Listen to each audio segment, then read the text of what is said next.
Welcome back to Revise and Resubmit, the podcast that takes, those really dense academic papers and makes them surprisingly interesting. I'm Pavlov. And I'm Nikita. Picture this scene. It's a highly respected business leader's final day at the company, and the entire team is gathered in the main conference room. You know that feeling? There's that familiar, slightly heavy sense of gravity in the air. Oh, absolutely. The tension. Right. And you might expect a speech or maybe a generic plaque, a polite round of applause, but instead of just shaking hands, this retiring boss has organized something very specific.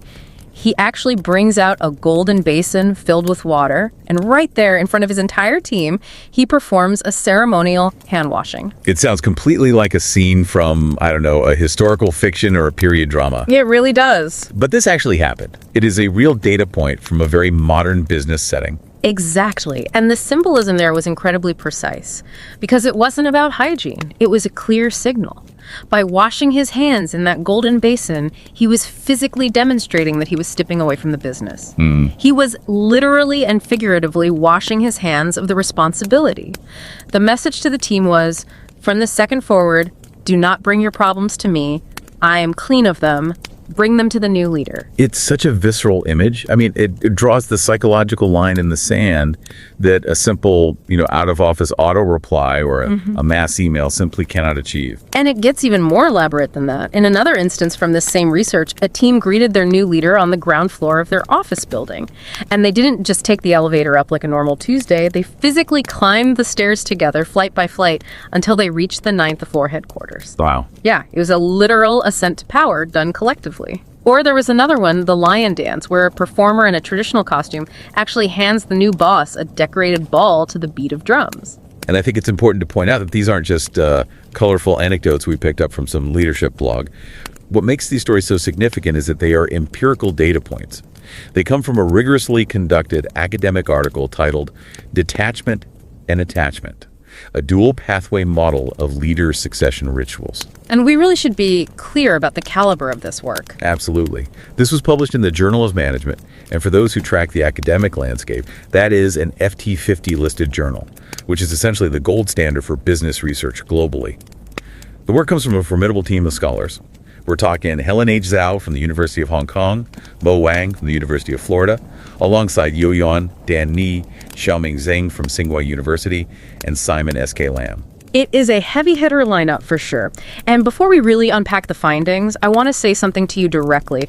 Whether you listen to us every week or this is your first time joining the conversation, please make the time to read this paper. It is so thoughtfully crafted, it's rigorously peer-reviewed, and it's just fascinating. We've put a link right there in the notes. It is absolutely worth your time. It really is, because they are tackling a problem that every single organization faces, but almost no one handles correctly. So let's get right into that problem. What is the mission of this research? Why did these scholars go looking for golden basins and lion dances in the first place? The fundamental tension here is that leader succession swapping out the boss is inevitable. Yeah. But it's also biologically stressful for the group. It causes anxiety. It causes resistance because humans are tribal creatures. So when the chief changes, our brains instantly go into threat detection mode. Right. And the standard corporate approach to dealing with this is usually what we call the cold approach. Which is, let me guess, the HR email. Exactly. The classic, please welcome John Smith to the team, best regards. And look, it is efficient. It keeps the business running on paper, but it completely ignores the human emotional reality. So the researchers wanted to see how ritualized approaches change that whole dynamic. So for the learner out there who might just be dipping their toes into this kind of research or maybe thinking about starting their own research journey, how do we break down the core argument of the paper? Like, what is the main hypothesis here? The paper proposes what they call a dual pathway model. And this is the key insight for anyone new to the field. Most companies focus entirely on one path, which is the new guy. How do we onboard him? How do we introduce her? But this model says succession is actually two simultaneous processes. Two paths that have to happen at the exact same time. Right. Pathway one is attachment to the new leader. That's the hello, the bonding, the trust building. But pathway two is just as critical, and it's the one that's almost always ignored. Detachment from the former leader. The letting go. The paper argues that you cannot effectively have one without the other. Think of it like a trapeze artist. You cannot catch the new bar until you have actually let go of the old one. If you try to hold both, you just get stuck hanging there. Rituals are the mechanism that makes these psychological shifts happen. I love that analogy. So let's look at how they figured this out. Because they didn't just guess or theorize in a vacuum. They used a really interesting mix of methods. Study one was a qualitative exploration into what actually finding these rituals in the wild. Correct. They conducted in-depth interviews with 42 working adults in Hong Kong. And this wasn't just isolated to one sector. They looked at IT, construction, real estate, manufacturing. They basically asked people to describe the transitions they had experienced in detail. And from those interviews, they categorized the rituals into 6 distinct types. 3 for the new leader and 3 for the old leader. Let's walk through these because the specific examples really ground the theory. Let's start with the new leader rituals, the attachment side of things. The first category here is artifact adoption. This is when the new leader receives or wears something symbolic. One example in the text that stood out to me was the uniform color. The new manager showed up wearing orange, whereas the day before, as a regular employee, he wore blue. Right, it's a visual shortcut for the brain. It says, my status has changed. Treat me differently now. Another example was a team giving the new leader a customized stuffed toy that looked like him. It signals in-group membership. It basically says, you are one of us now. Then you have the endorsement act. Yes, and this is all about legitimacy. It's when a powerful figure, like the big boss or the CEO, physically comes down to the office to personally introduce the successor, or, in one case, the team actually ringing a celebratory bell. It's a public declaration that this person has the right to lead. It signals to the tribe that this person has my protection. And the third one, which we touched on at the start, is the welcome ceremony. The lion dance, or that stair climbing event. These are high-effort collective events. And the key word here really is collective. It isn't just receiving an object in private. It is an experience shared by the entire group simultaneously. Okay, so that's the hello. But the paper argues the goodbye is where most companies completely drop the ball. What are the former leader rituals? First is artifact return. And this is essentially the reverse of adoption. The retiring leader gives back the company's stamp or hands over the key to the corner office. It's a very tangible release of power. There was a really poignant one in there about titles. The team started calling the departing boss Old Captain. Yes, I found that fascinating. It acknowledges respect, but clearly marks that they are no longer the captain. It's a brilliant nuance. It honors them while strictly defining their new, non-authoritative role. Then the second category is the closure act. This can be physical, like rearranging the seating chart so the old leader isn't sitting at the head of the table anymore. Or the tribute. There was one where a team all wore green ties and green socks on the leader's last day because it was his favorite color. Which is a beautiful way to say, we see you, we honor you, but we are marking this as an end. And finally, the farewell ceremony. The golden basin. The golden basin. Or even just a retirement party with a tear-jerking video montage. What is fascinating here from a theoretical standpoint is that usually separation rituals in business literature are viewed as very negative. Think of getting fired or a perp walk out of the building with a cardboard box. Yeah, that's what comes to mind. But these researchers found that these specific separation rituals are institution preserving. They are positive ways to sever the tie. It's a healthy breakup versus a toxic one. But playing the skeptic for a second, because we always have to question the data, do these actually work? Or are they just nice parties that distract people from the chaos of a reorg? Did the researchers actually prove these rituals change performance? That is exactly what Study 2 tried to answer. Right. And they found an incredible setting for a natural experiment. It wasn't a lab, it was the real world. The battery technology firm. Yes, a massive battery tech firm in China that had just been acquired. And because of the restructuring, they had 28 leader changes happen in a single day. That sounds like absolute chaos. For the employees, it was likely incredibly stressful. But for a researcher, it is an absolute goldmine. They had 264 employees going through this simultaneous shock. So the researchers could survey them and measure 2 specific things. Attachment, meaning how much do you rely on the new boss? And detachment, how much have you stopped relying on the old boss? What did the numbers actually say? They found a split effect, which perfectly supports that dual pathway model we talked about. The welcome ceremony significantly increased support for the new leader, but, and this is critical, the welcome ceremonies did not help with letting go of the old leader. So throwing a party for the new guy doesn't automatically make you forget the old guy. Exactly. To get the team to let go, you needed the farewell ceremony. The data showed that farewell rituals significantly reduced resistance to the new leader. Wait, unpack that distinction for us. Support versus reduced resistance. Why does that matter in practice? Think of it like driving a car. A welcome ceremony steps on the gas. It builds support. But if you haven't done the farewell ceremony, you still have the parking brake on. That resistance is the brake. It's employees sitting in a meeting saying, well, the old boss wouldn't have done it that way. Right. If you don't release the brake, stepping on the gas just burns out the engine. You absolutely need both to move forward efficiently. That is a huge insight for managers. If you skip the party for the old boss, you are actually sabotaging the new boss by leaving the brake on. Precisely. But the researchers didn't stop there. They wanted to prove causation. Study 2 was great, but it was still observational. So they did study 3, which was a controlled experiment. This was the Tech Solutions Inc. scenario. Right. They took 194 participants and randomized them into different scenarios. Imagine you work at a fictional company called Tech Solutions. Group A just gets an email. Group B sees the Golden Basin ritual. Group C does the stair climbing. They controlled the variables to rule out things like the leader's personality or charisma. And what was the verdict from the experiment? The verdict was clear. Ceremonies are king. Meaning the big events worked better than the small, quiet gesture. Significantly better. The welcome ceremonies and farewell ceremonies were much more effective than just artifact adoption or artifact return. Why is that? Why does the party matter more than handing over the object? What is the psychological mechanism there? The researchers point to a sociological theory called interaction ritual chains. It sounds complex, but it's actually quite intuitive. It's all about emotional energy. A ceremony involves bodies in a room. It involves shared focus. We are all looking at the lion dance together. We are all crying at the video montage together. That synchronization, that collective participation, creates a much stronger psychological impact than just seeing someone put on an orange shirt.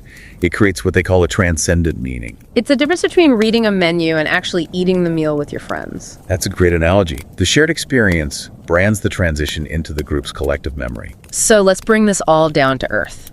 We have listeners who are academics and listeners who are managing teams right now. What are the big takeaways? For the researchers, the major contribution here is shifting the focus from leader characteristics to leader practices. Usually research asks, is the new leader charismatic? Is she qualified? This paper says it almost doesn't matter who they are if you don't handle the process right. It's not about the person, it's about the practice. Exactly. And specifically, the importance of that dual pathway. You cannot just focus on the arrival. You must actively manage the departure. Also, methodologically speaking, this paper is a masterclass in mixing qualitative work to find the actual rituals with quantitative work to prove they work. And for the practitioners, the managers, the HR directors listening right now, if I'm planning a succession tomorrow, what is the tactical advice? First rule, do not just send the email. The cold approach is a massive missed opportunity. You have to design for duality. So have a distinct plan for the hello and a distinct plan for the goodbye. Exactly. And the data suggests you should go big. Invest in the high-touch communal ceremonies, parties, speeches, shared activities. Don't just do it quietly.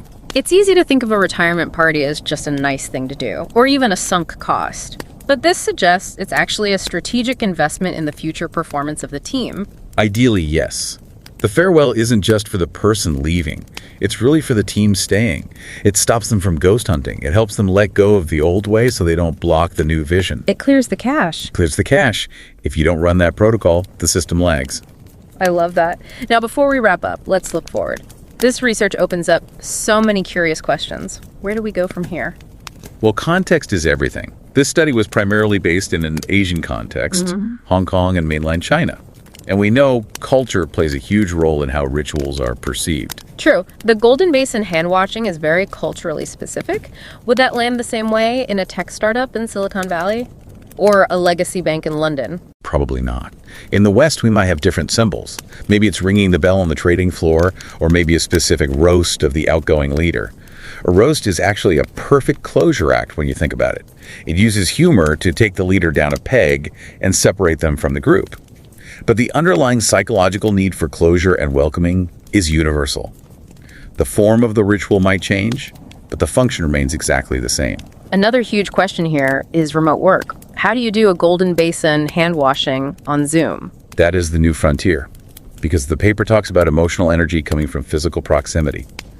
bodies in a room. Can you replicate that on a screen? A goodbye emoji doesn't quite hit the same. It really doesn't. We're seeing a crisis of closure in remote teams right now. People just vanish from Slack. It feels like a glitch in the matrix, not a departure. Organizations need to invent new digital rituals. Maybe it's a dedicated tribute call or a digital artifact return where they formally archive the old channel together. We have to be creative because the psychological need hasn't changed, even if the medium has. And what about the not-so-happy transitions? This paper focused on retirements and neutral handovers. But what if the leader was fired or forced out? That is a very different dynamic, and one the paper didn't explicitly cover. How do you ritualize a bad breakup? Usually that is done through silence. The person just disappears. But maybe that silence is damaging. Maybe teams need a cleansing ritual, even when the departure is messy, just to acknowledge the trauma and move on. That is such a heavy, important thought. We often try to sanitize the messy stuff in corporate life, but the ritual might be the only actual way to heal it. It connects back to the much bigger picture. Which brings us to our closing thought. We like to think of business as this hyper-efficient, highly logical machine. It's all spreadsheets, KPIs, quarterly goals. But this paper, this rigorous FT50 academic paper, reminds us of something much deeper. We are still human. We are deeply tribal, emotional creatures. We need symbols. We need to see the basin. We need to climb the stairs together. We need these physical acts to help our brains make sense of change. Without them, we are just lost in the transition. And don't forget to subscribe to Revise and Resubmit on Spotify and Apple Podcasts. Until next time, keep those minds curious, keep questioning, and keep revising and resubmitting.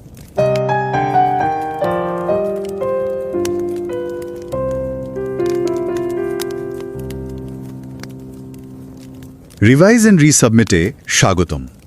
আমি প্যাভলভ। আর আমি নিকিতা। ধরা যাক সোমবার সকালবেলা অফিসে একজন নতুন বসের একদম প্রথম দিন।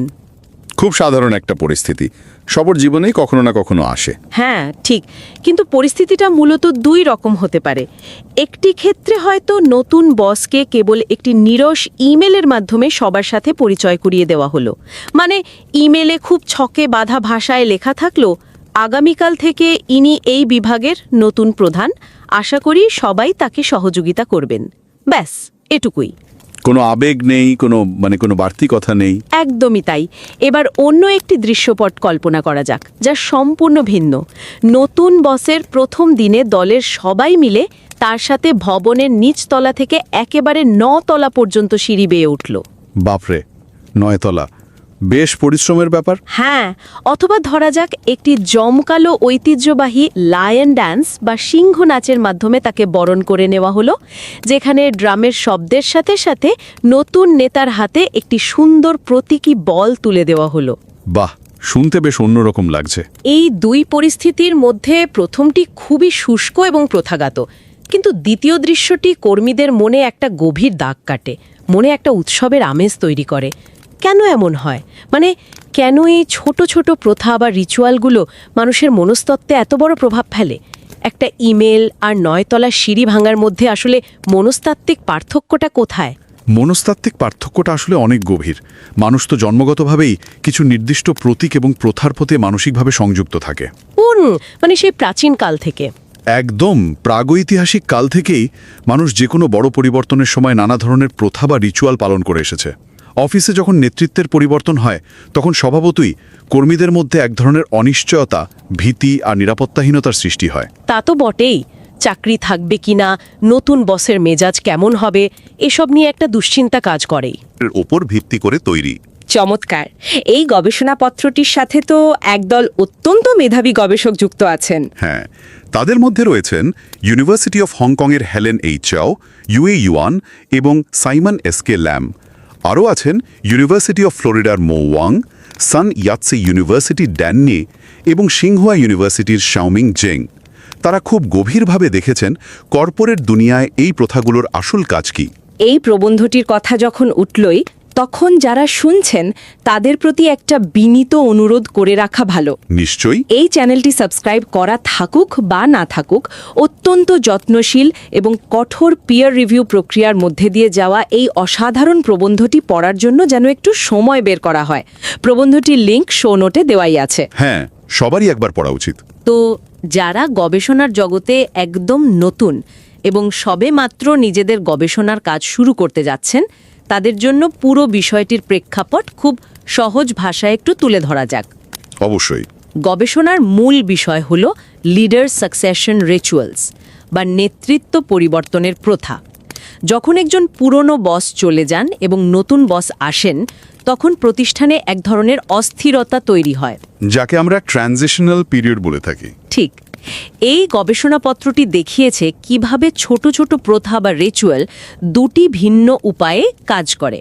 একটি হলো নতুন নেতার প্রতি কর্মীদের মানসিক যোগাযোগ বা যাকে বলে অ্যাটাচমেন্ট তৈরি করা, আর অন্যটি হলো পুরনো নেতার প্রভাব থেকে কর্মীদের ডিট্যাচমেন্ট বা মোহমুক্তি ঘটানো।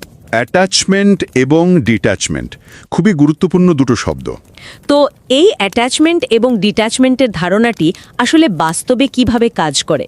মানে পুরনো বস চলে গেলেই তো হলো, ডিট্যাচমেন্টের আবার কি দরকার? ব্যাপারটা আসলে এত সহজ নয়। যদি আমরা বড় পরিসরে মানুষের স্বভাবের কথা চিন্তা করি, নেতৃত্বের পরিবর্তন কেবল একটি খাতায় কলমে সই করা প্রশাসনিক কাজ তো নয়। না, তা তো নয়। এটি কর্মীদের জন্য একটি বিশাল মনস্তাত্ত্বিক রূপান্তর। নতুন বসের সাথে সংযোগ স্থাপন করা, অর্থাৎ তার প্রতি বিশ্বাস, ভরসা এবং নির্ভরতা তৈরি হওয়াটাই হলো অ্যাটাচমেন্ট। কিন্তু মুশকিল হলো মানুষের মন খুব দ্রুত নতুন কিছুকে মেনে নিতে পারে না। পুরনো অভ্যাসের দাস আমরা সবাই। একদম ঠিক। পুরনো বসের প্রতি কর্মীদের যে আবেগ, নির্ভরতা বা কাজের একটা নির্দিষ্ট ধরন তৈরি হয়েছিল, সেখান থেকে নিজেদের মানসিকভাবে সরিয়ে আনাটা বেশ কঠিন। এই সরিয়ে আনার প্রক্রিয়াই হলো ডিট্যাচমেন্ট।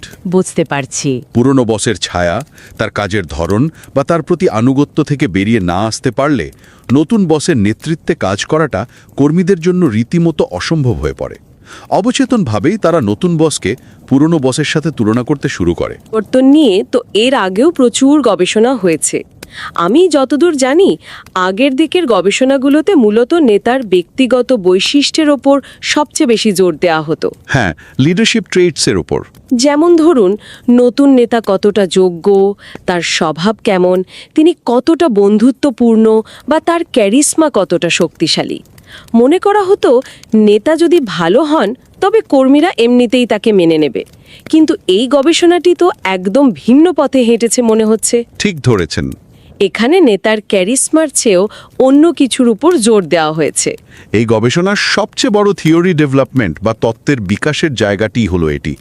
এখানে গবেষকরা বলেছেন, নেতা ব্যক্তিগতভাবে কেমন তার চেয়েও অনেক বেশি গুরুত্বপূর্ণ হলো নেতার দায়িত্ব গ্রহণের পদ্ধতি বা প্র্যাকটিসটি কেমন। পদ্ধতি বা প্র্যাকটিস, ইন্টারেস্টিং।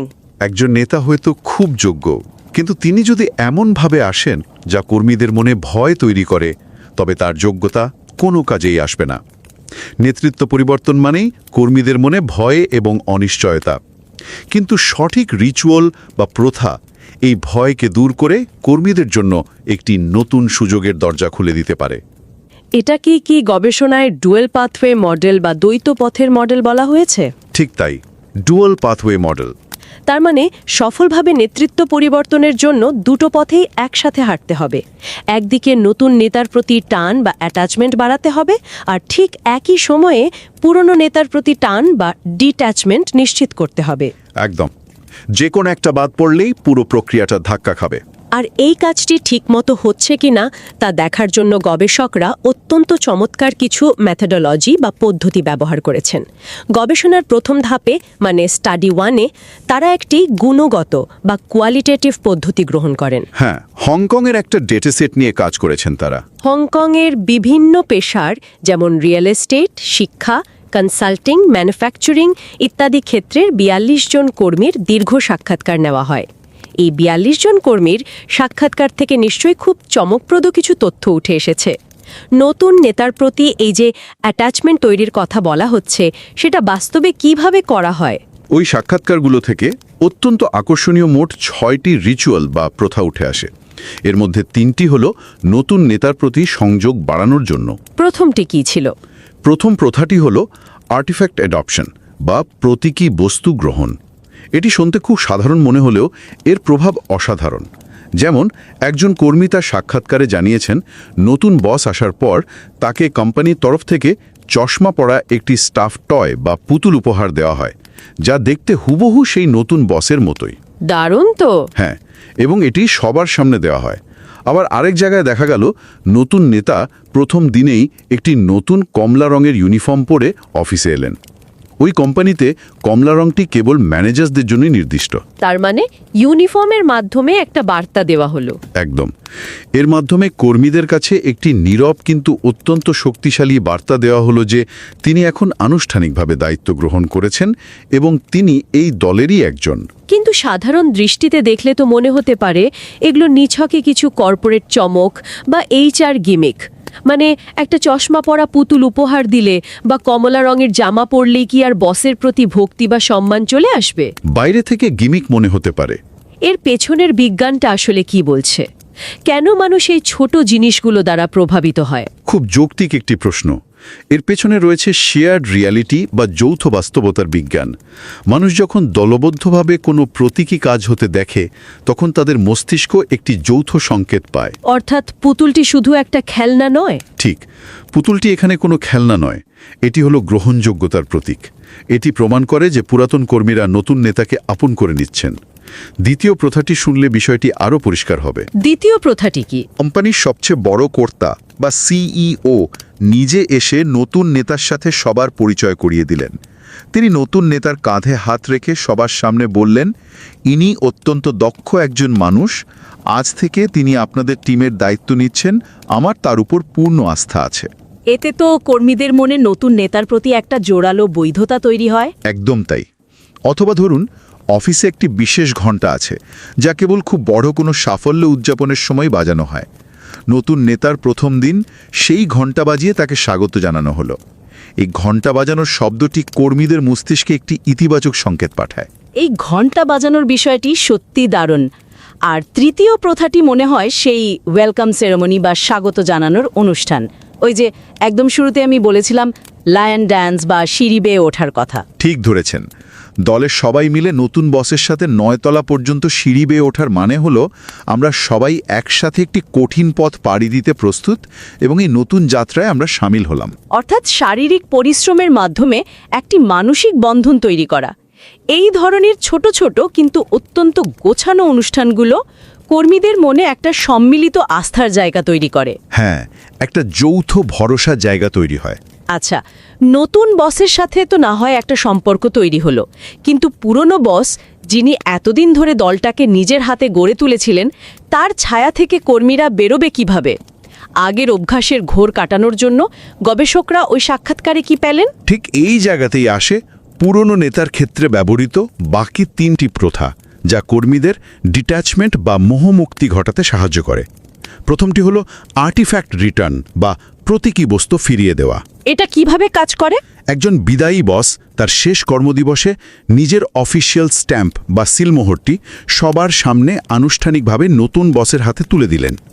এর মাধ্যমে খুব স্পষ্টভাবে বোঝানো হলো, আমার দায়িত্ব, আমার ক্ষমতা এখানেই শেষ। এটা তো অনেকটা প্রাচীনকালে রাজা মহারাজাদের মুকুট হস্তান্তরের মতো শোনায়। রাজদণ্ডর বা মুকুট অন্য কাউকে দিয়ে দেওয়ার মানেই হলো এখন থেকে নতুন কারোর নির্দেশ মানতে হবে। ঠিক তাই। কর্পোরেট দুনিয়াও তাহলে সেই আদিম মনস্তত্ত্বের বাইরে নয়। একটি বস্তু হস্তান্তর আসলে মস্তিষ্কে একটি স্পষ্ট সিগন্যাল দেয় যে অধ্যায়ের সমাপ্তি ঘটেছে। এরপরে প্রথাগুলো কি ছিল? দ্বিতীয়টি হলো ক্লোজার অ্যাক্ট বা সমাপ্তি ঘোষণার কাজ। এটি অনেক বেশি আবেগপূর্ণ হতে পারে। বিদায়ী বসের প্রতি সম্মান জানাতে হয়তো দলের সবাই মিলে তার প্রিয় রঙের, ধরুন সবুজ রঙের পোশাক পরে অফিসে এলো। বাহ, বেশ সুন্দর একটি উদ্যোগ। আবার বসার জায়গার ক্ষেত্রেও একটি পরিবর্তন আনা হলো। বিদায়ী বসদের জন্য হয়তো আলাদা একটি সারিতে বসার ব্যবস্থা করা হলো, যাতে দৃশ্যমানভাবেই বোঝা যায় যে তিনি আর মূল নেতৃত্বে নেই, তিনি এখন একজন সম্মানিত উপদেষ্টা মাত্র। আর তৃতীয়টি হলো ফেয়ারওয়েল সেরিমনি বা বিদায় অনুষ্ঠান। এখানে এমন কিছু ঘটনা উঠে এসেছে যা সত্যি গভীর চিন্তা জন্ম দেয়। ফেয়ারওয়েল সেরেমনি বা বিদায় সংবর্ধনা তো সব অফিসেই কম বেশি হয়। কেক কাটা হয়, একটা ক্রেস্ট দেওয়া হয়। এখানে বিশেষ কি পাওয়া গেল? সাধারণ কেক কাটার চেয়ে এখানকার প্রথাগুলো অনেক বেশি প্রতীকী ছিল। যেমন একজন অত্যন্ত সম্মানিত বসের অবসরের সময় একটি চমৎকার অনুষ্ঠানের আয়োজন করা হলো। সেখানে তিনি একটি সোনালী পাত্রে হাত ধোয়ার প্রথা পালন করলেন। সোনালী পাত্রে হাত ধোয়া? হ্যাঁ, এটি একটি অত্যন্ত প্রাচীন এবং প্রতীকী কাজ।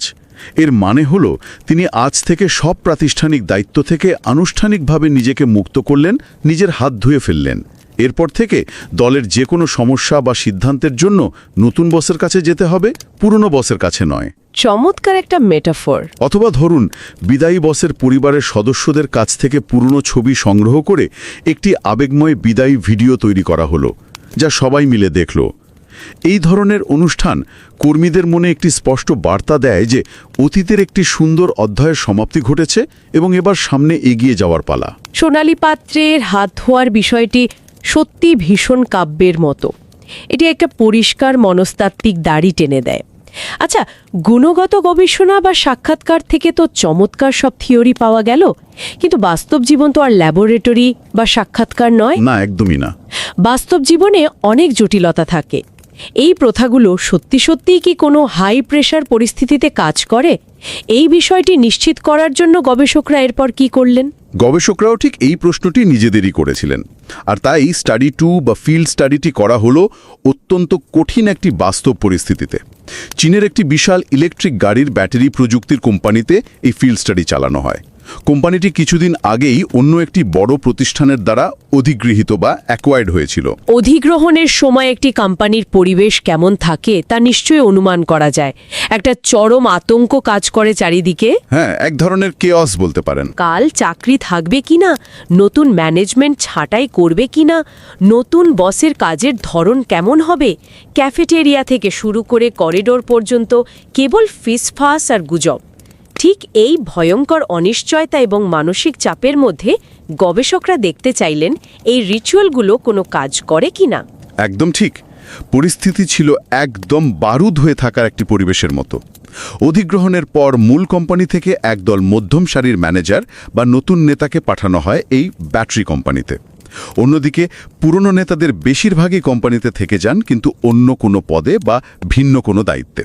তার মানে পুরনো এবং নতুন দুই দলের নেতাই সেখানে উপস্থিত ছিলেন। হ্যাঁ, এই পরিস্থিতিটি ছিল রিচুয়ালগুলোর বাস্তব প্রয়োগ দেখার জন্য একদম আদর্শ।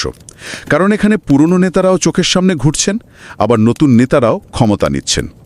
213 জন কর্মী এবং 28 জন নতুন নেতার ওপর কয়েক মাস ধরে এই জরিপটি চালানো হয়। উদ্দেশ্য কি ছিল? গবেষকরা দেখতে চেয়েছেন যে কোন টিমগুলো কী ধরনের রিচুয়াল ব্যবহার করেছে এবং তার ফলে কর্মীদের আচরণে কী ধরনের পরিবর্তন এসেছে। এত মানুষের ওপর এত স্পর্শকাতর একটা সময়ে গবেষণা করা তো চারটিখানি কথা নয়। তো ডেটা কি বলছে? যখন অ্যাটাচমেন্ট এবং ডিট্যাচমেন্ট রিচুয়ালগুলো পালন করা হলো, তখন ওই আতঙ্কিত কর্মীদের মধ্যে কি ধরনের পরিবর্তন দেখা গেল? ডেটার ফলাফল ছিল চোখ খুলে দেওয়ার মতো। গবেষকরা দেখলেন যেসব টিমে নতুন নেতার জন্য ওয়েলকাম সেরেমনি বা অ্যাটাচমেন্ট রিচুয়াল ভালোভাবে পালন করা হয়েছে, সেখানে কর্মীরা নতুন নেতার প্রতি অনেক বেশি বিহেভিয়ারাল সাপোর্ট বা আচরণগত সমর্থন দেখিয়েছে। এই বিহেভিয়ারাল সাপোর্ট বলতে আসলে কি বোঝানো হচ্ছে? অর্থাৎ তারা স্বেচ্ছায় নতুন উদ্যোগগুলোতে সাহায্য করেছে, নতুন বসের নিয়মকানুন সহজে মেনে নিয়েছে এবং দলের কাজে বাড়তি উদ্যম দেখিয়েছে। অন্যদিকে ডিট্যাচমেন্ট রিচুয়ালগুলোর ফলাফল ছিল আরও চমকপ্রদ। কেমন চমকপ্রদ? যেসব টিমে পুরনো নেতার জন্য সঠিক বিদায়ী অনুষ্ঠান বা ফেয়ারওয়েল সেরিমনি আয়োজন করা হয়েছে, সেখানে কর্মীদের মধ্যে বিহেভিয়ারাল রেজিস্ট্যান্স বা আচরণগত বাধা একদম কমে গেছে। এই বিহেভিয়ারাল রেজিস্ট্যান্স কমার বিষয়টা একটু তলিয়ে দেখা দরকার। সাধারণত নতুন বস এলে কর্মীরা মনে মনে ভাবে, আগের বস থাকলে হয়তো কাজটা এভাবে হতো, উনি তো এমন করতেন না। এই যে একটা মানসিক বাধা, নতুনকে মেনে না নেওয়ার জেদ, সেটা তাহলে পুরনো নেতার সঠিক বিদায়ের মাধ্যমে দূর করা সম্ভব? ঠিক তাই। পুরনো বসের জন্য একটি সুন্দর বিদায়ী অনুষ্ঠান কর্মীদের মনে এই স্বস্তি দেয় যে পুরনো নেতার অবদানকে সম্মান জানানো হয়েছে। যখন কর্মীরা দেখে তাদের পুরনো নেতাকে সম্মানজনকভাবে বিদায় দেওয়া হচ্ছে, তখন তারা কোম্পানির ওপর আস্থা ফিরে পায়। তারা বুঝতে পারে যে তাদের অতীতের পরিশ্রমকে মূল্য দেওয়া হচ্ছে। হ্যাঁ, তারা বুঝতে পারে অতীতকে মুছে ফেলা হচ্ছে না, বরং সম্মান জানিয়ে ভবিষ্যতের দিকে পা বাড়ানো হচ্ছে। ফলে তারা নতুন পরিবর্তনের প্রতি আর কোনো বাধা তৈরি করে না। কিন্তু একটা প্রশ্ন থেকেই যায়, একটি ইলেকট্রিক কারের ব্যাটারি কোম্পানিতে তো অধিগ্রহণের পর অনেক কিছুই একসাথে ঘটছিল। হয়তো নতুন ম্যানেজমেন্ট বেতন বাড়িয়ে দিয়েছিল, অথবা কাজের পরিবেশ পরিবর্তন করেছিল। এত কিছুর মধ্যে গবেষকরা কিভাবে নিশ্চিত হলেন যে কেবল ওই রিচুয়ালগুলোর কারণেই কর্মীদের আচরণে ইতিবাচক পরিবর্তন এসেছে? এটা খুবই স্বাভাবিক একটা সন্দেহ। অন্য কোনো কারণেও তো হতে পারে। এই কজালিটি বা কার্যকারণ সম্পর্কটা তারা কিভাবে প্রমাণ করলেন? এই সংশয় দূর করতেই গবেষকরা স্টাডি 3 এর আয়োজন করেন। এটি ছিল একটি অত্যন্ত নিয়ন্ত্রিত এক্সপেরিমেন্ট বা পরীক্ষামূলক গবেষণা। প্রলিফিক প্ল্যাটফর্মের মাধ্যমে 194 জন ফুল টাইম কর্মীর ওপর এই এক্সপেরিমেন্ট চালানো হয়। ল্যাবরেটরি কন্ডিশনে? একদম। ল্যাবরেটরি কন্ডিশনে ভ্যারিয়েবলগুলোকে আলাদা করা হয়। অংশগ্রহণকারীদের বিভিন্ন কাল্পনিক পরিস্থিতিতে ফেলা হয়। কাউকে বলা হয় যে নতুন বস কেবল একটি ইমেলের মাধ্যমে দায়িত্ব নিয়েছেন। কাউকে বলা হয় লায়ন ড্যান্স বা আনুষ্ঠানিক স্বাগত জানানোর মাধ্যমে এসেছেন। আর পুরনো বসের ক্ষেত্রে? আবার কাউকে বলা হয় পুরনো বস সোনালী পাত্রে হাত ধুয়ে বিদায় নিয়েছেন। আর কাউকে বলা হয় তিনি কোনো অনুষ্ঠান ছাড়াই নীরবে চলে গেছেন। এরপর তাদের মানসিক অবস্থা এবং সম্ভাব্য আচরণ সম্পর্কে মনস্তাত্ত্বিক প্রশ্ন করা হয়। অর্থাৎ এখানে বেতন বৃদ্ধি বা অন্য কোনো ফ্যাক্টর ছিল না, পুরোটাই ছিল রিচুয়ালের প্রভাব মাপা। তো এই নিয়ন্ত্রিত পরীক্ষার পর ডেটার পেছনের গল্পটি কি দাঁড়ালো? স্টাডি 2 এর ফলাফল কি স্টাডি 3তেও প্রমাণিত হলো? একদম পরিষ্কারভাবে প্রমাণিত হলো। এই এক্সপেরিমেন্ট সন্দেহাতীতভাবে প্রমাণ করল যে কেবল একটি স্ট্যাম্প বা স্টাফড টয় দেওয়ার মতো আর্টিফ্যাক্ট বা বস্তুকেন্দ্রিক প্রথার চেয়ে একটি পূর্ণাঙ্গ ওয়েলকাম বা ফেয়ারওয়েল সেরেমনি অনেক বেশি শক্তিশালী প্রভাব ফেলে। অনুষ্ঠানের প্রভাবটা অনেক গভীর। হ্যাঁ, যখন কোনো পূর্ণাঙ্গ অনুষ্ঠানের আয়োজন করা হয় তখন সবার মধ্যে একটি যৌথ আবেগ কাজ করে। ডেটা স্পষ্টভাবে দেখালো যে রিচুয়ালগুলো সরাসরি কর্মীদের মনস্তত্ত্বে প্রভাব ফেলে এবং তাদের নতুনকে মেনে নেওয়ার মানসিকতা তৈরি করে। অসাধারণ একটি জার্নি ছিল এই গবেষণাটি। গুণগত সাক্ষাৎকার দিয়ে শুরু, তারপর একটি বাস্তব ও চরম সংকটাপন্ন কোম্পানিতে ফিল্ড স্টাডি এবং সবশেষে একটি নিয়ন্ত্রিত এক্সপেরিমেন্ট দিয়ে প্রমাণ করা। এবার একটু বৃহত্তর দৃষ্টিকোণ থেকে ভাবা যাক, যারা একাডেমিক জগতে আছেন তাদের জন্য এই পুরো আলোচনাটি থেকে মূল শিক্ষণীয় বিষয় বা টেকঅ্যাওয়ে কি হতে পারে? একাডেমিকদের জন্য এই গবেষণাটি রিচুয়াল সংক্রান্ত তত্ত্বে একটি বড় প্যারাডাইম শিফট বা বড় পরিবর্তন এনেছে। আগে মনে করা হতো বিদায়ী প্রথা বা সেপারেশন রিচুয়াল মানেই চাকরিচ্যুতি, ডাউনসাইজিং বা খারাপ কোনো কিছুর ইঙ্গিত। একটা নেগেটিভ ধারণা ছিল। হ্যাঁ, কিন্তু এই গবেষণার প্রমাণ করে দেখিয়েছে যে বিদায়ী প্রথা আসলে প্রতিষ্ঠানের স্থিতিশীলতা ধরে রাখতে এবং পুরনো নেতার অবদানকে সম্মান জানাতে একটি দারুণ পজিটিভ ভূমিকা পালন করে। এটি একটি সুস্থ সাংগঠনিক সংস্কৃতির লক্ষণ। আর মেথডোলজির দিক থেকেও তো এটা একটা চমৎকার উদাহরণ। অবশ্যই, গুণগত ফিল্ড স্টাডি এবং পরিমাণগত এক্সপেরিমেন্টের এমন নিখুঁত সংমিশ্রণ ভবিষ্যৎ গবেষকদের জন্য একটি দারুণ মেথডোলজিক্যাল উদাহরণ হয়ে থাকবে। আর যারা কর্পোরেট দুনিয়ায় প্র্যাকটিশনার হিসেবে আছেন, যারা কোম্পানি চালাচ্ছেন বা এইচআরের দায়িত্বে আছেন, তাদের জন্য বার্তাটা মনে হয় একদম পরিষ্কার। নেতৃত্ব হস্তান্তরের সময় কেবল একটি শুষ্ক ইমেল বা নোটিশ বোর্ডে কাগজ ঝুলিয়ে দিয়ে দায়িত্ব শেষ করবেন না। একদমই উচিত নয়। নতুন এবং পুরনো উভয় নেতার জন্যই সামষ্টিক অনুষ্ঠানের আয়োজন করা উচিত। মানুষের আবেগের মূল্য অনেক, আর কর্মক্ষেত্রে মানুষ কোনো যন্ত্র নয় যে কেবল সুইচ অন অফ করলেই সে নতুন কারণ নির্দেশ মানতে শুরু করবে। এই ছোট ছোট অনুষ্ঠানগুলো কর্মীদের মানসিক প্রশান্তি এবং প্রতিষ্ঠানের উৎপাদনশীলতা ধরে রাখতে একেবারে ম্যাজিকের মতো কাজ করে। খুব গুরুত্বপূর্ণ একটি কথা বলেছেন। প্রতিষ্ঠানে যখন রূপান্তর ঘটে তখন কর্মীদের মনস্তত্ত্বকে অবহেলা করলে তার চড়া মাসল পুরো প্রতিষ্ঠানকেই গুনতে হয়। নতুন বসকে স্বাগত জানাতে একটি ঘণ্টা বাজানোর অনুষ্ঠান বা পুরনো বসকে বিদায় জানাতে একটি সুন্দর ভিডিও তৈরি করা হয়তো খুব বেশি খরচের ব্যাপার নয়। এর জন্য কোটি টাকা বাজেটের প্রয়োজন হয় না, কিন্তু এর ইম্প্যাক্ট অনেক বড়। ঠিক, এর সুদূরপ্রসারী মনস্তাত্ত্বিক প্রভাব অকল্পনীয়। এটি ভবিষ্যতের পথকে মসৃণ করে। সত্যি, মানুষ শেষ পর্যন্ত তার আবেগ এবং অভ্যাসেরই দাস।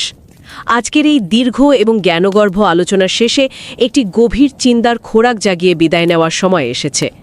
এতক্ষণ আমরা ফিজিক্যাল অফিস, একসাথে সিঁড়ি ভাঙা, লায়ন ড্যান্স বা সোনালী পাত্রে হাত ধোয়ার কথা বললাম, কিন্তু বর্তমানের এই রিমোট ওয়ার্ক বা দূরবর্তী কাজের যুগে এর প্রয়োগ কিভাবে হবে? এটা একটা দারুণ। যখন সবাই জুম বা মাইক্রোসফট টিমসে মিটিং করে, পৃথিবীর বিভিন্ন প্রান্তে বসে কাজ করে, তখন এই রিচুয়ালগুলো কিভাবে কাজ করবে? স্ক্রিনের ওপারের একটি ভার্চুয়াল বিদায় বা চ্যাট বক্সে দেওয়া একটি ডিজিটাল ইমোজি কি কখন একটি সোনালী পাত্রে হাত ধোয়ার মতো গভীর আবেগের জন্ম দিতে পারে? প্রযুক্তি আর আবেগের এক দারুণ দ্বন্দ্ব। একদম তাই। রিমোট কাজের পরিবেশে মানসিক সংযোগ বা বিযুক্তির এই প্রথাগুলো ভবিষ্যতে কিভাবে রূপ নেবে, ডিজিটাল যুগে কিভাবে আমরা আমাদের এই আদিম মনস্তত্ত্বকে মানিয়ে নেব, তা নিয়ে ভাবার একটি সুন্দর অবকাশ তৈরি করেই আজকের মতো আলোচনা এখানেই শেষ করতে হচ্ছে। সবাই ভালো থাকবেন, নতুন কিছু ভাবতে থাকবেন।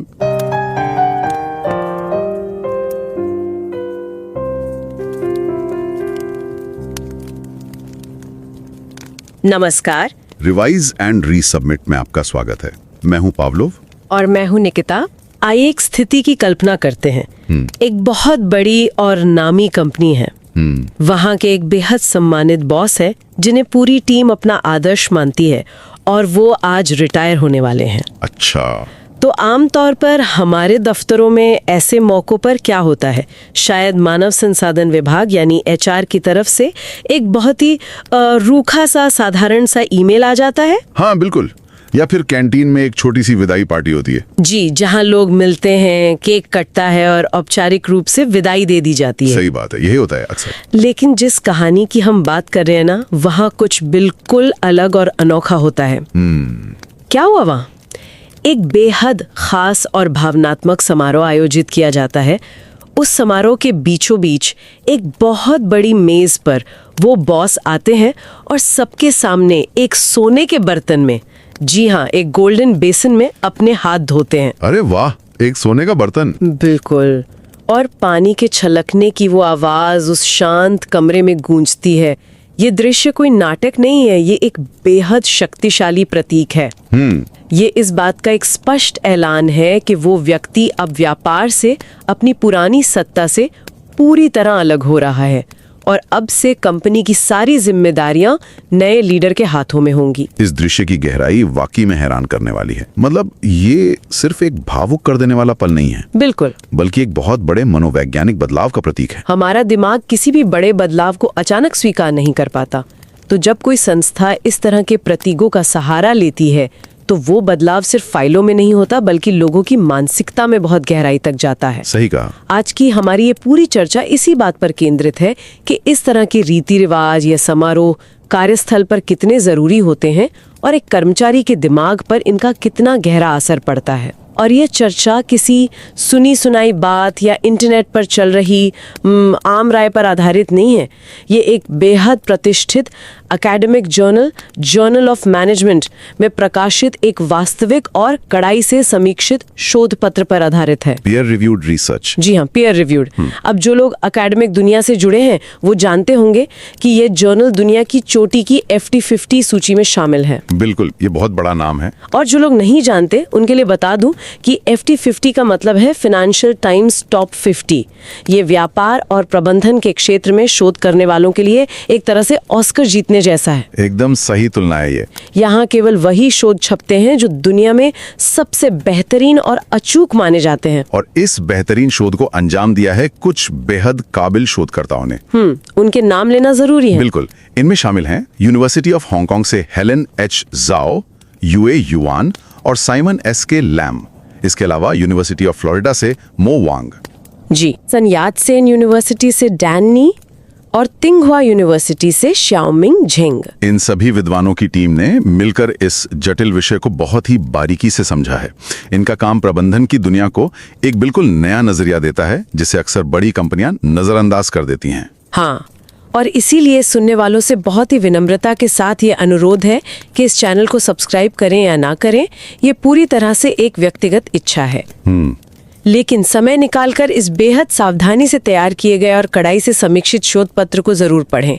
इसका लिंक शो नोट्स में उपलब्ध करा दिया गया है। आज की इस चर्चा को हम इस तरह से आगे बढ़ाएंगे जैसे यह किसी ऐसे व्यक्ति के लिए एक मार्गदर्शिका हो जो अकादमिक शोध की दुनिया में एकदम नया है। बिल्कुल, एक गाइड की तरह। जी, जो शायद अपनी खुद की रिसर्च यात्रा शुरू करने के बारे में सोच रहा है और जानना चाहता है कि एक विश्व स्तरीय शोध कैसे किया जाता है। तो अगर इस पेपर का एक बहुत ही सरल सारांश दिया जाए तो ये पेपर हमें बताता है कि किसी भी संस्था में लीडर का बदलना, जिसे हम लीडर सक्सेशन कहते हैं, एक बहुत ही आम बात है। हाँ, हर कंपनी में होता है। लेकिन ये एक बेहद जोखिम भरा और तनावपूर्ण समय भी होता है।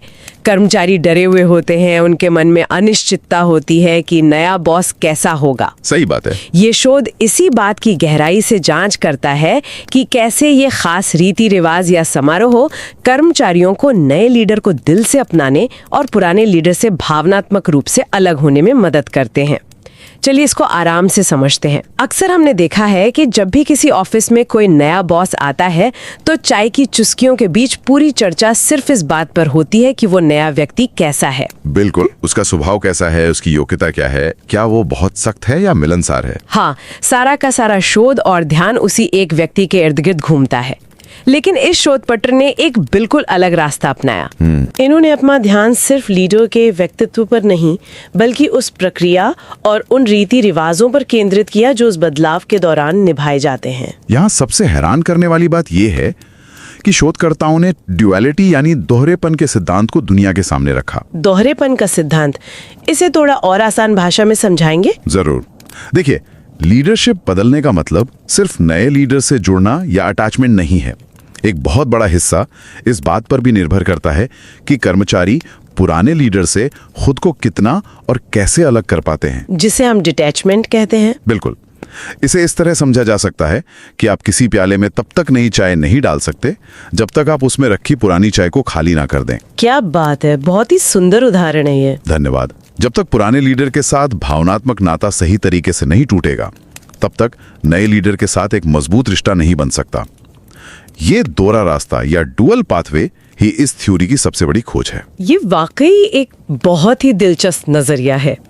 मैं सोच रही थी कि जब कोई नया शोधकर्ता इस तरह के बिल्कुल अनछुए विषय पर अपनी रिसर्च शुरू करना चाहे तो वो शुरुआत कैसे करेगा, क्योंकि किताबों में तो इस बारे में ज्यादा कुछ लिखा नहीं होगा। ये एक बहुत ही शानदार सवाल है और लेखकों ने अपने पहले अध्ययन यानी स्टडी 1 में बिल्कुल यही किया। जब आपके पास कोई पहले से बनी बनाई थ्योरी न हो तो आप लोगों के पास जाते हैं। उन्होंने हांगकांग में अलग अलग उद्योगों के 42 कर्मचारियों के साथ एक गुणात्मक अध्ययन या क्वालिटेटिव स्टडी की। तो क्या उन्होंने इन 42 लोगों से सीधे तौर पर पूछ लिया कि आपके ऑफिस में कौन से रीति रिवाज होते? नहीं, बिल्कुल नहीं।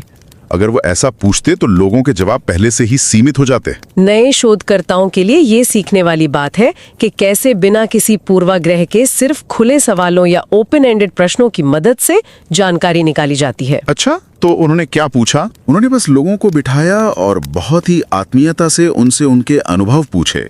उन्होंने पूछा कि जब आपके दफ्तर में लीडर बदले थे तो क्या कोई खास घटना या गतिविधि हुई थी जिसने आप पर गहरा असर डाला। ओहो। उन्होंने लोगों को अपनी कहानियां सुनाने दी ताकि डेटा खुद अपनी कहानी बताए। ये बहुत ही बेहतरीन तरीका है। तो जब उन लोगों ने अपनी कहानियां सुनाई तो क्या कोई खास पैटर्न निकल कर आया? जी हाँ, उन 42 साक्षात्कारों में से 6 तरह के बिल्कुल अलग अलग रीति रिवाजों की पहचान हुई। 6 तरीके? हाँ, और जैसा कि हमने पहले दोहरेपन के सिद्धांत की बात की थी, इन 6 रीति रिवाजों को बहुत ही तार्किक रूप से 2 हिस्सों में बांटा गया। 3 रीति रिवाज नए लीडर के लिए और 3 पुराने लीडर के लिए। ये तो बहुत ही व्यवस्थित है। अगर नए लीडर की बात करें तो जो 3 तरीके सामने आए वो बहुत ही रचनात्मक हैं। पहला है आर्टिफैक्ट अडॉप्शन, यानी किसी खास प्रतीकात्मक वस्तु को अपनाना। जैसे किसी नए बॉस के आने पर उसे कंपनी के मस्कट वाला एक स्टफ्ड टॉय देना जो बिल्कुल उसके जैसा दिखता हो, या फिर उसे एक खास रंग की यूनिफॉर्म पहनाना जो ये दर्शाए कि अब वो इंचार्ज है। ये बहुत दिलचस्प है। दूसरा तरीका है एंडोर्समेंट एक्ट, जहां कोई बहुत बड़ा बॉस, मान लीजिए कंपनी का सीईओ, खुद आकर सबके सामने नए लीडर की तारीफ करता है और उसे समर्थन देता है। इससे कर्मचारियों में भरोसा पैदा होता है। बिल्कुल। और तीसरा है वेलकम सेरेमनी या स्वागत समारोह। इसका एक उदाहरण तो बहुत ही कमाल का था। हांगकांग में नए लीडर के स्वागत में शेर नृत्य या लायन डांस करवाया गया। ये सांस्कृतिक रूप से बहुत महत्वपूर्ण है वहाँ। हाँ, लेकिन कल्पना कीजिए कि हमारी किसी आम आईटी कंपनी में बॉस के स्वागत में अचानक शेर नाचने लगे। थोड़ा अजीब लग सकता है, लेकिन इसका मनोवैज्ञानिक असर बहुत गहरा होता है। एक अन्य जगह टीम ने नए लीडर के साथ मिलकर ग्राउंड फ्लोर से लेकर ऊपर के ऑफिस तक सीढ़ियां चढ़ी, है ना? और इसी तरह पुराने लीडर के लिए भी 3 स्पष्ट और गहरे अर्थ वाले तरीके दिखे। पहला, आर्टिफैक्ट रिटर्न, यानी अधिकार का कोई प्रतीक वापस करना। जैसे जाते समय अपनी कंपनी की मोहर या स्टैंप आधिकारिक तौर पर सौंप देना। बिल्कुल, या अपना पुराना पदनाम छोड़ देना।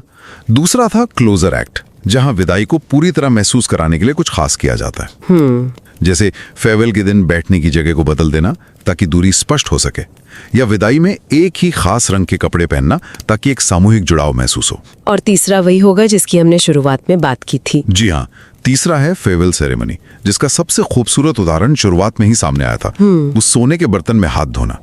ये सारी चीजें मिलकर एक बहुत ही शांत तरीके से लोगों के दिमाग को इस बदलाव के लिए तैयार करती हैं। यहाँ बात सच में दिलचस्प हो जाती है, क्योंकि ये तो हुई कहानियों की बात, लेकिन अकादमिक दुनिया सिर्फ कहानियों पर नहीं चलती। उसे ठोस डेटा चाहिए होता है। बिल्कुल, उसे निष्पक्ष डेटा चाहिए होता है। एक अच्छी थियरी को असली दुनिया की आपाधापी में परखना होता है। इसके लिए लेखकों ने स्टडी 2 की रूपरेखा तैयार की, जो एक फील्ड स्टडी थी। और हालात देखिए कितने अनुकूल मिल गए उन्हें। हाँ, एक बहुत बड़ी टेक्नोलॉजी कंपनी का किसी दूसरी कंपनी द्वारा अधिग्रहण किया गया था, और इस अधिग्रहण की वजह से सिर्फ एक ही दिन में उस कंपनी में 28 नए लीडर्स बदले गए। शोध के नजरिए से ये एक खदान मिलने जैसा था। शोधकर्ताओं ने तुरंत मौके का फायदा उठाया और 213 कर्मचारियों पर यह अध्ययन किया। एक ही दिन में ये सारा बदलाव होने का सबसे बड़ा वैज्ञानिक फायदा क्या था? सबसे बड़ा फायदा ये हुआ कि बाहरी अड़चनें, जिन्हें शोध की भाषा में कंफाउंडिंग वेरिएबल्स कहते हैं, वो एकदम कम हो गईं। अच्छा, यानी समय, मौसम, अर्थव्यवस्था या कंपनी के अलग अलग माहौल का परिणामों पर कोई भ्रामक असर नहीं पड़ा।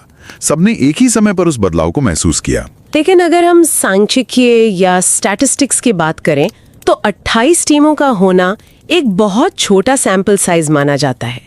ऐसे में उन्होंने नतीजों को विश्वसनीय कैसे बनाया? यही वो जगह है जहां शोधकर्ताओं की तकनीकी महारत काम आती है।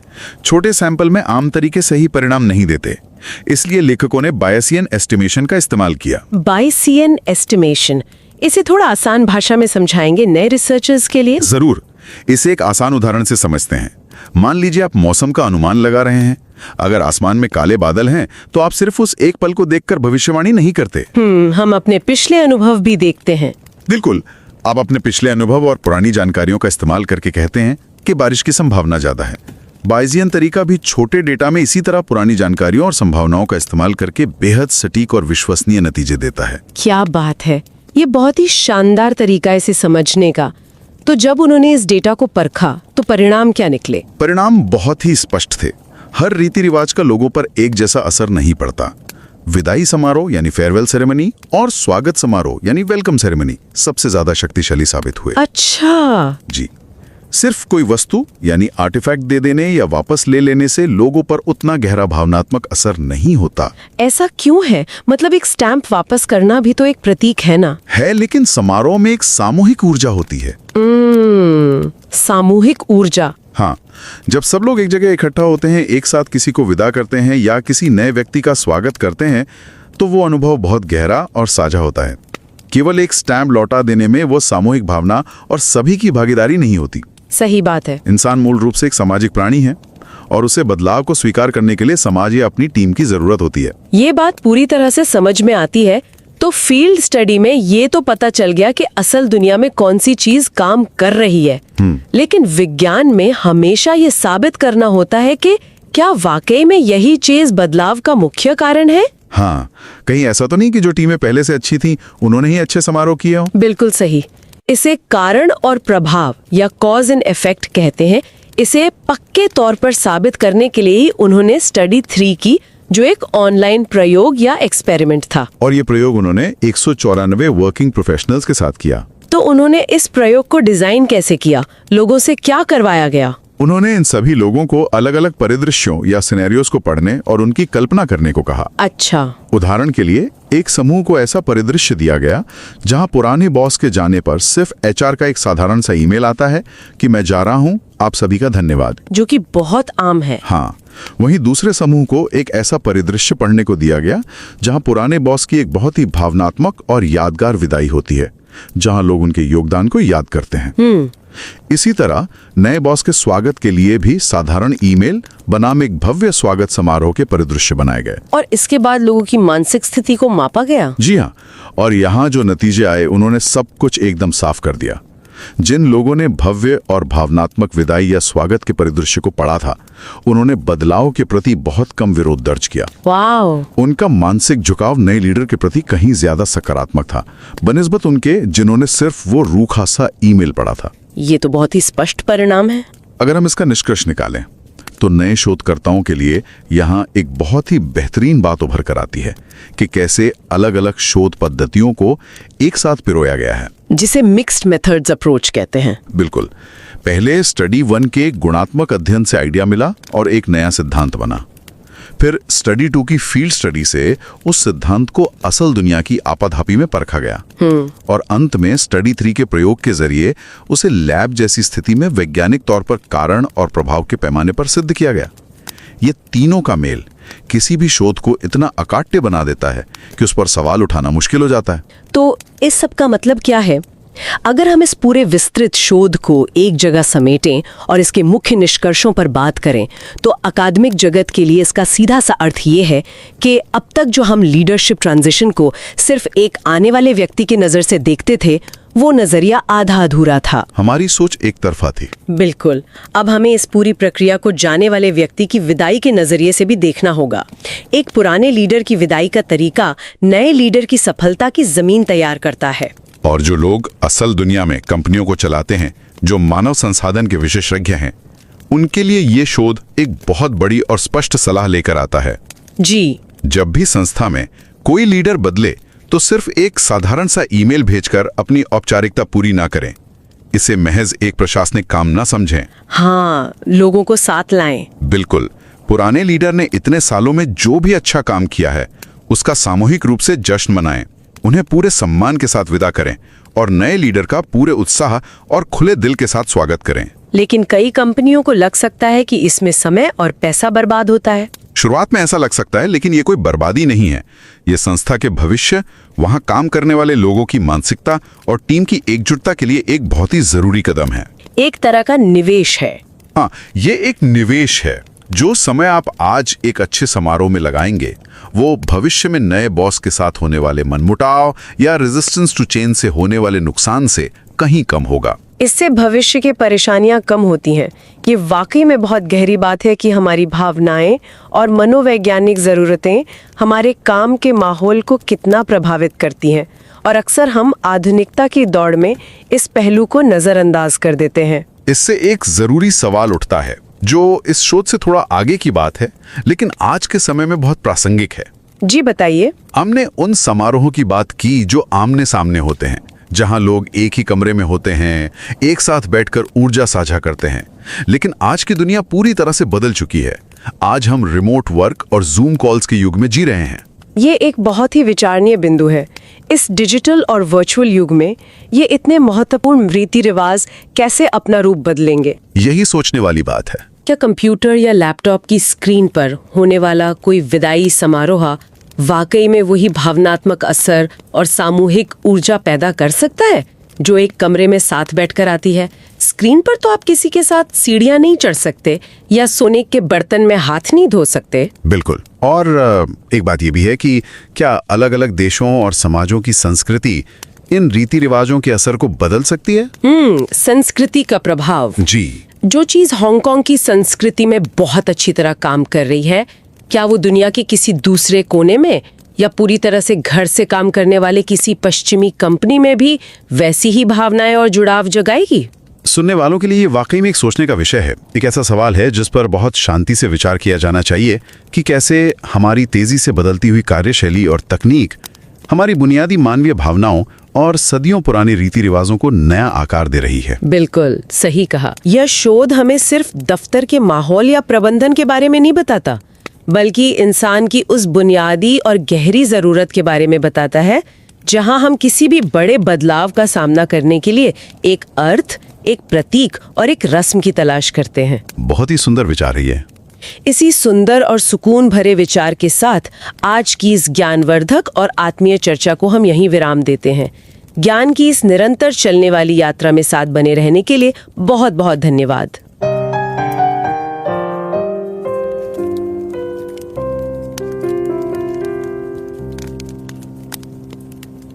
Il suffit d'imaginer un instant la scène. Une lumière douce, une atmosphère empreinte d'un profond respect. Un silence quasi religieux dans la pièce. On l'imagine très bien. Exactement. Un patron, une véritable figure tutélaire de l'entreprise, immensément respectée par toutes ses équipes, qui s'apprête à prendre sa retraite. C'est un moment toujours très chargé émotionnellement. Absolument. Et pour marquer ce moment, il n'a pas voulu d'un simple discours convenu ou d'un de ces emails administratifs et froids envoyés à la hâte à toute la liste de diffusion, non. Lors d'une petite cérémonie intime qu'il a lui-même imaginée, il s'avance calmement vers une magnifique bassin doré rempli d'eau claire. Et là, sous le regard de tout le monde. Voilà. Lentement, sous le regard très attentif de ses collaborateurs, il y plonge les mains et se les lave. Ce geste n'a absolument rien d'anodin. Il est profondément théâtral, viscéral même. Il symbolise de manière charnelle qu'il se retire définitivement des affaires. Il s'en lave les mains, au sens propre comme au figuré. C'est exactement ça. C'est une façon silencieuse, mais disons éclatante, de dire « mon temps est révolu, je m'en lave les mains, et désormais, pour tout problème ou toute décision, c'est vers mon successeur qu'il faudra se tourner ». L'image est frappante. Elle a presque des accents antiques, non ? Elle l'est totalement, avec une dimension symbolique d'une rare intensité. Et ce qui rend cette scène encore plus captivante, c'est qu'il ne s'agit absolument pas d'un extrait de roman d'entreprise. Ce n'est pas une fiction. Pas du tout. Ni une métaphore inventée de toutes pièces pour illustrer une théorie sur le pouvoir. C'est une anecdote bien réelle, minutieusement documentée dans une recherche académique fascinante. Cette histoire de bassin doré est en fait tirée d'un article publié dans le très prestigieux Journal of Management. Ce qui n'est pas rien, en termes de validation scientifique. Ah bah c'est le haut du panier. Pour donner un peu de contexte sur la rigueur de cette source, il s'agit d'une revue classée FT50. Ça représente véritablement le summum de l'exigence en matière de recherche managériale mondiale. Et il faut saluer les auteurs derrière ce travail. Oui, cet article est l'œuvre d'une équipe de chercheurs remarquables. On y retrouve LNH Zhao, Yu Yuan et Simon S. Kalam de l'Université de Hong Kong. Ainsi que Mo Wang de l'Université de Floride, n'est-ce pas? Tout à fait. Et également Dan Ni de l'Université Sun Yat-sen et Xiaoming Zhang de l'Université de Tsinghua. Leur travail met en lumière un phénomène organisationnel fondamental qui rythme la vie des entreprises, mais qui est pourtant très souvent relégué au second plan par les théories classiques du management. Et notre mission aujourd'hui, au fil de cette discussion, c'est justement de décortiquer ces données pour comprendre comment les dynamiques de pouvoir et d'attachement se jouent réellement sur le terrain. C'est un sujet tellement riche. D'ailleurs, que l'on soit inhabitué de nos analyses ou que l'on découvre ces sujets pour la toute première fois, il est vivement recommandé de prendre le temps de lire cet article. C'est un document brillamment rédigé, rigoureusement évalué par des pairs. Et bien sûr, le lien se trouve directement dans les notes accompagnant cet audio. Il vaut vraiment le détour. Mais pour poser le décor, particulièrement pour quelqu'un qui ferait ses premiers pas dans l'exploration de la littérature académique et qui ne veut pas se noyer dans le jargon, il est utile de résumer l'idée centrale avec des mots simples. C'est vrai que l'académique peut parfois intimider. Exactement. Le point de départ est un constat quasi universel. Le changement de dirigeant, cette fameuse période de succession, c'est toujours un moment de turbulence, de doute et d'incertitude pour les employés. Les repères hiérarchiques et émotionnels vacillent. C'est un séisme à petite échelle. Et pour ramener de l'ordre dans ce chaos psychologique, les entreprises utilisent une approche étonnante, les rituels. Le concept clé de cette étude, c'est ce qu'ils appellent un modèle à double voie. L'idée maîtresse, c'est qu'il ne suffit pas de mettre en place des rituels pour s'attacher au nouveau leader, il en faut tout autant pour réussir à se détacher de l'ancien. C'est l'essence même du propos. Et c'est ce qui constitue un véritable angle mort dans la littérature scientifique jusqu'à présent. Pendant des décennies, la recherche s'est focalisée de manière presque obsessionnelle sur les caractéristiques individuelles du nouveau leader. On analysait la personne, pas le processus. Voilà, on se posait inlassablement les mêmes questions. Quels sont ses traits de personnalité? Est-il charismatique? Quel est son niveau de qualification technique? Mais cette étude propose un glissement conceptuel très rafraîchissant. Elle ne s'intéresse plus uniquement aux traits inhérents à la personne, mais à la pratique collective. À ce qui se fait ensemble. La question devient comment gère-t-on concrètement, socialement et émotionnellement cette transition de l'autorité au quotidien? Bon, décortiquons cela calmement, parce que la dynamique est quand même complexe. Cette dualité de la succession, on pourrait la comparer au fait de devoir franchir un précipice à l'aide de 2 cordes. J'aime beaucoup cette image. Pour avancer et atteindre l'autre rive, il faut impérativement attraper la nouvelle corde qui se présente. Ça, c'est une évidence. Mais il faut aussi, et c'est souvent la partie la plus vertigineuse, accepter de lâcher l'ancienne. Et c'est là que ça bloque souvent. Si l'on reste agrippé à la première corde, on se retrouve bloqué au-dessus du vide, incapable de progresser. Transposé dans le monde de l'entreprise, cela signifie que si l'ancien patron projette encore ce que les chercheurs appellent une longue ombre, le nouveau leader se retrouve purement et simplement paralysé. Il n'a pas l'espace pour exister. Il lui sera impossible d'innover ou d'implanter sa propre vision stratégique, car les équipes continueront de se tourner secrètement vers l'ancienne figure d'autorité pour chercher validation ou réconfort. Et c'est précisément là que les 6 rituels identifiés par les chercheurs entrent en scène, répartis de manière chirurgicale, 3 pour accueillir le nouveau leader et 3 pour laisser partir l'ancien. Ce qui est fascinant ici, c'est la granularité de cette typologie. Si l'on se penche d'abord sur les 3 rituels destinés aux nouveaux leaders, ceux qui ont pour vocation de créer ce fameux attachement, le premier est défini comme l'adoption d'un artefact. Un artefact, c'est-à-dire un objet physique. Oui, un objet du quotidien qui se retrouve soudainement chargé d'un sens profond. L'étude cite par exemple le cas d'un leader fraîchement promu qui, dès son premier jour, revêt un uniforme orange, la couleur spécifiquement réservée aux managers dans cette organisation, alors que la veille encore, il portait le bleu des employés de terrain. C'est un code visuel immédiat. Le simple changement de couleur marque une transition de statut lisible par tous. Un autre exemple mentionné par les chercheurs est celui d'une équipe qui offre au nouveau patron une peluche personnalisée portant des lunettes, confectionnées pour lui ressembler trait pour trait. Une peluche ? Oui, l'objet devient alors un point d'ancrage psychologique entre l'équipe et l'individu. Pardon de vous interrompre sur ce point précis, mais l'idée d'offrir une peluche à l'effigie du patron, n'est-ce pas un peu risqué ? On pourrait presque se dire que c'est infantilisant ou totalement décalé pour un cadre supérieur censé incarner l'autorité, non. C'est une excellente remarque et c'est souvent la première réaction face à ce genre d'anecdote. Mais d'un point de vue psychologique, c'est justement ce pas de côté qui rend l'artefact puissant. L'autorité formelle, le nouveau leader l'a déjà par son titre. C'est vrai, c'est écrit sur son contrat. Ce dont il a besoin à ce moment précis, c'est de créer de la proximité, de la chaleur humaine. En acceptant cette peluche, il montre une certaine vulnérabilité, une capacité d'autodérision. Cela signale à l'équipe qu'il est accessible, ce qui abaisse immédiatement les barrières défensives des employés. Je vois.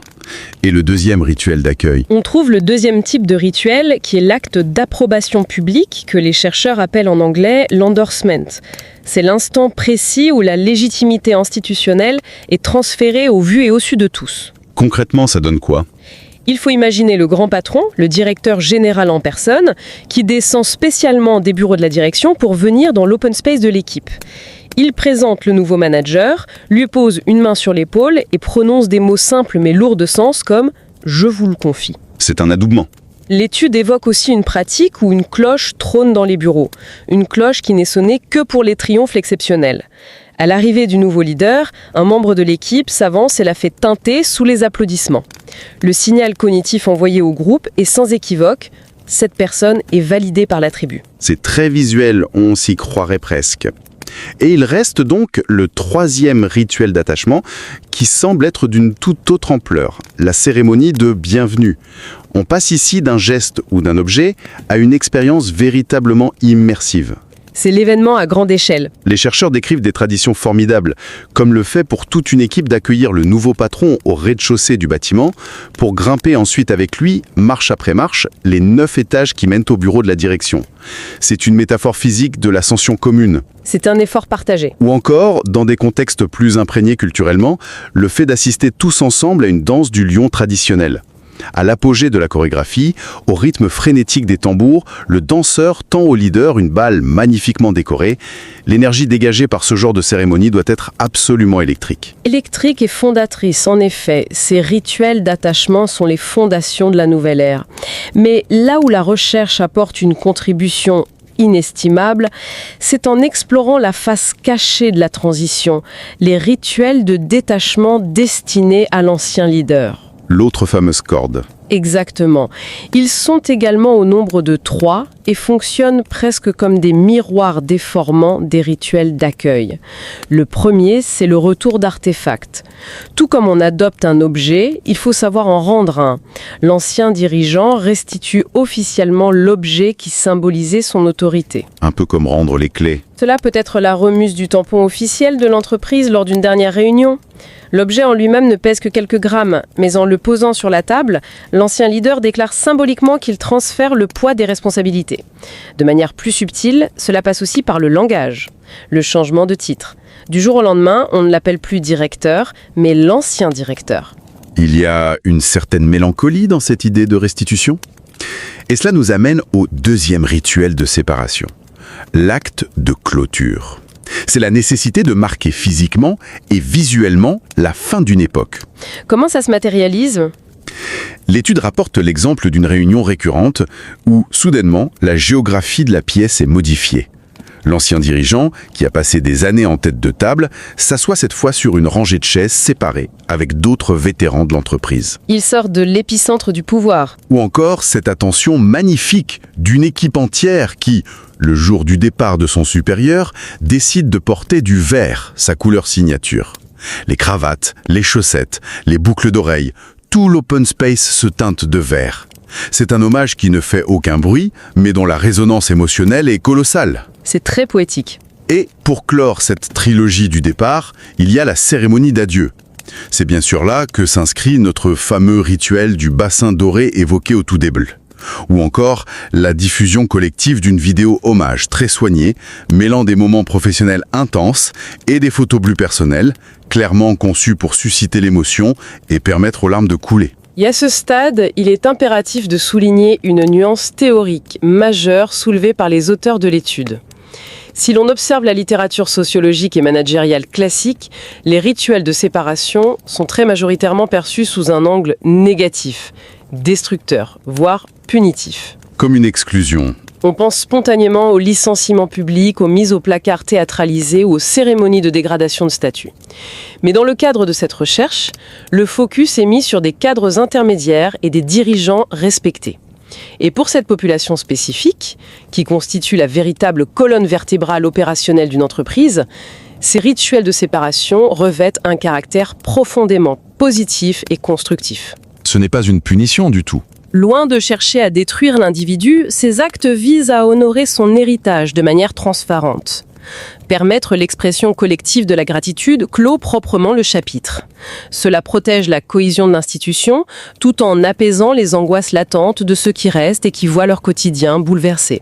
Le cadre théorique est donc d'une grande élégance, parfaitement symétrique entre l'attachement et le détachement. Seulement voilà, une théorie, aussi séduisante soit-elle sur le papier, nécessite des preuves tangibles. Comment s'assurer que ces rituels ont un véritable impact mesurable et ne relèvent pas simplement d'un folklore d'entreprise sans conséquence ? Il faut des données solides. C'est ici que la méthodologie déployée devient passionnante. Les chercheurs ont opté pour une approche en 3 temps extrêmement robuste. Pour utiliser une image accessible, c'est un peu comme le processus de construction d'une maison.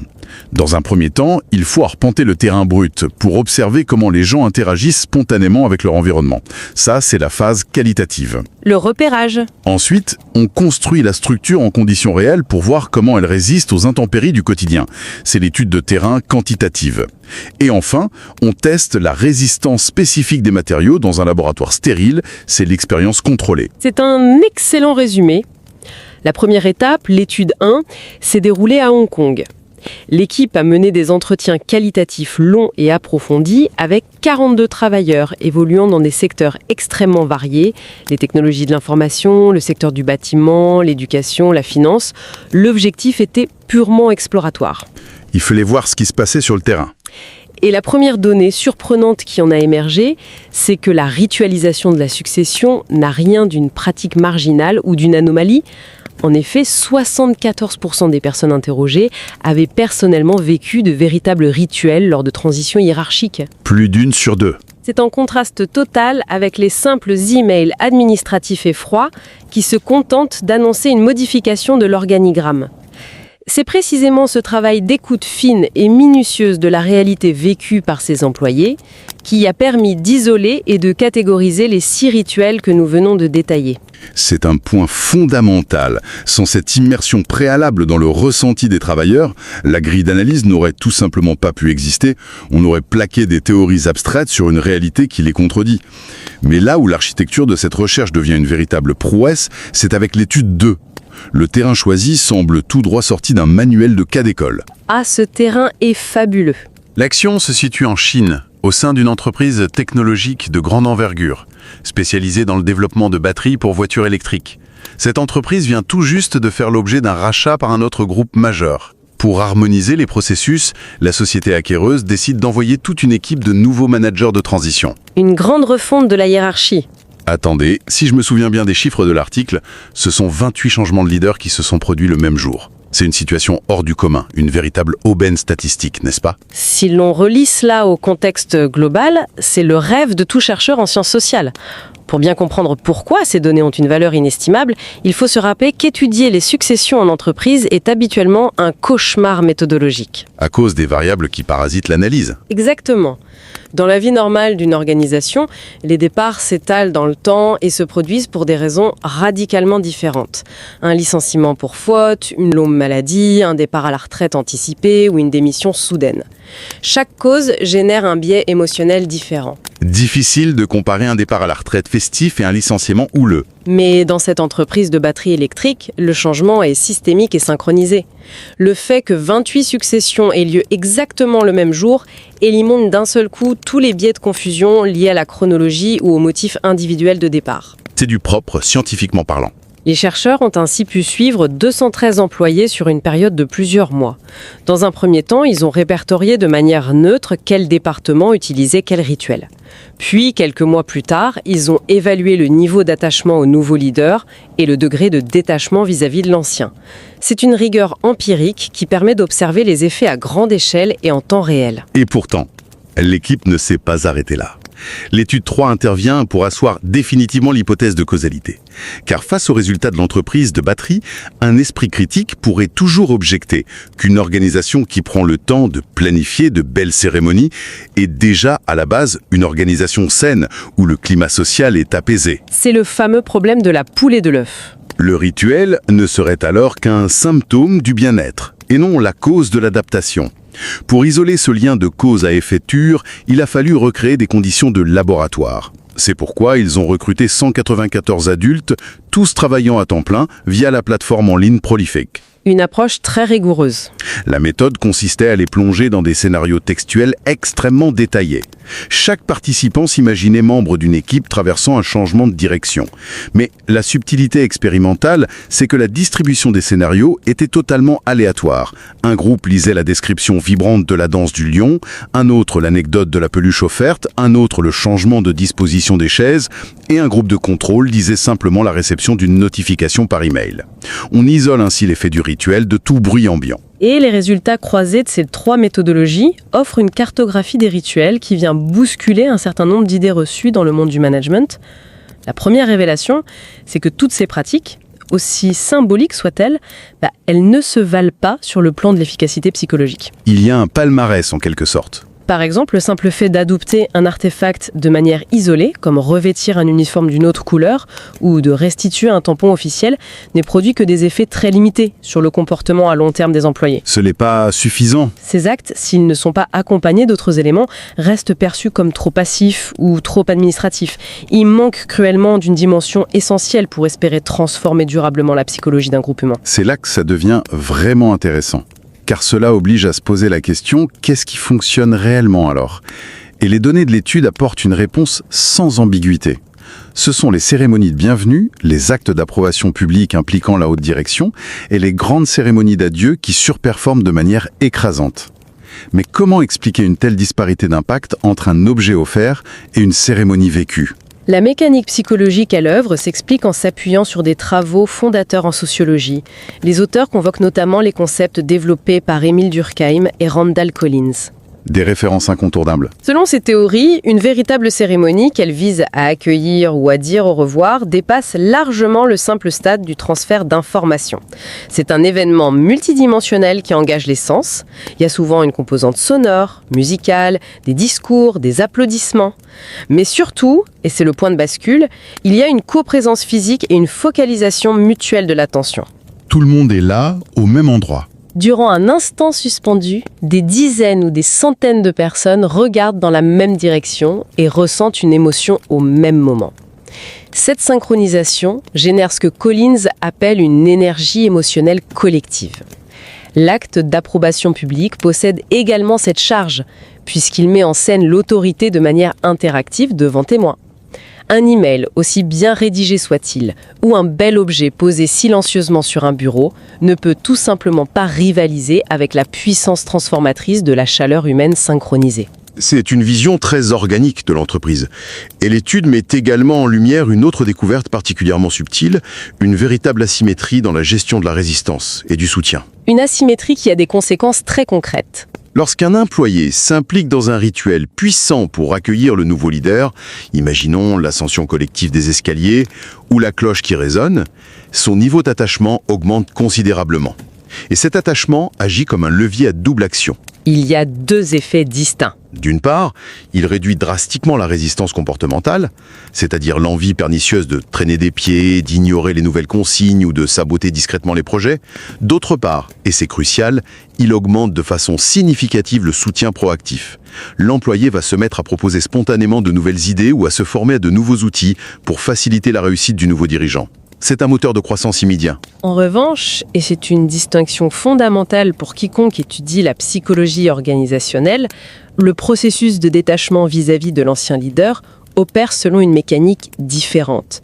Les grands rituels d'adieu formels, comme la projection d'une vidéo hommage ou le rituel solennel du bassin doré, permettent aux équipes de faire sereinement le deuil de la figure d'autorité passée.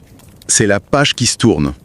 Or, les données statistiques révèlent que ce détachement sert presque exclusivement à réduire la résistance face à la nouvelle direction. Il agit comme une soupape de décompression qui désamorce les conflits de loyauté. L'employé réalise que le chapitre est clos et qu'il n'a plus à lutter pour préserver les anciennes méthodes. Il ne se bat plus pour le passé. Cependant, le simple fait de se détacher du passé ne génère pas automatiquement de la motivation pour l'avenir. Le deuil ne crée pas à lui seul un soutien enthousiaste aux successeurs. C'est la démonstration empirique qu'une transition réussie nécessite de marcher sur ses deux jambes. Les fameuses deux cordes.